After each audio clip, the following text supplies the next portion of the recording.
So one thing I wanted to check and see is if I overcooked something, like some of these test engravings where you can see they're starting to turn a little orange and it looks burnt.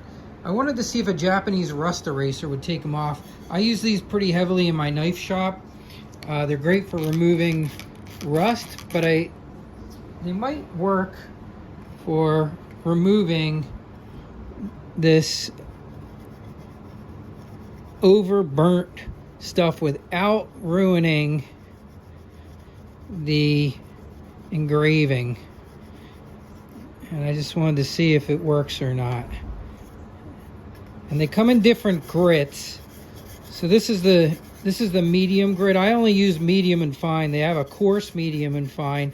Now with stainless steel, you have to make sure that you go with the grain of your stainless steel. Well, let's see if I can clean this off and salvage in case you accidentally go a little too hard on an engraving. The other thing I thought that might work really well that I use in my knife shop a lot is radial dental abrasive disc by Dededco. Oh yeah, that is working. I think that was working really good. Let me spray this with some water and wipe it down. That's actually doing a pretty good job. This still needs some work up here. And like I said, it's important. So these come in 2 grits. The more aggressive one definitely got a lot of that overburn off. They're actually a lot more aggressive than a magic eraser. And we call them Japanese rust erasers in the knife industry because the Japanese use these to clean rust off of their sushi knives and different knives that they use. And they work really great. But since this is flat, I can keep it right on the surface there. And now I'm just going to trying to make the surface look real nice by going nice long strokes along the tumbler. All right, so let's see how that did overall.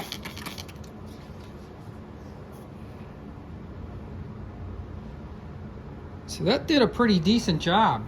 So I'm going to go back to this is the coarse one.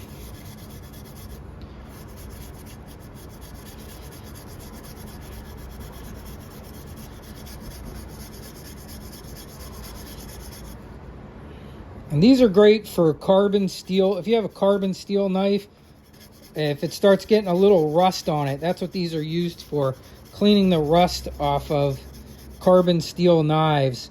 A lot of people let them patina, and patinaing's great as long as it's blue or gray or black.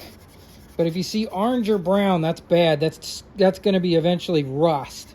Oh yeah, you know what? Going at this just a little bit more aggressively, I think did it. Look at that top one, looks so much better. All right, let me hit it with the fine real quick. So here's the fine, just to kind of repolish and make that, take the coarseness out of that. Just needed a little more elbow grease is all. Let's see. Yeah, and look at that. I mean, that's really good. I mean, someone have to really scrutinize it.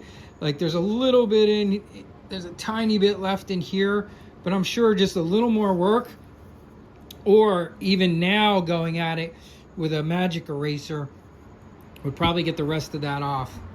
But that's pretty cool. So if you haven't seen those before, that's a Japanese rust eraser. I'll have to put a link in because honestly, they're written in kanji, even on Amazon. So I'll put the link in there for you. Okay, so here's a look at the Japanese rust erasers. And like I said, they come in 3 grits, but you only need the medium and fine grit. I never use the coarse grit on anything. And here's the finished product. And you can see it really got almost all of it off. It looks really great. So just check the YouTube video description if you need a link to get the Japanese rust erasers. I will put the link in there. And thanks for checking out this video.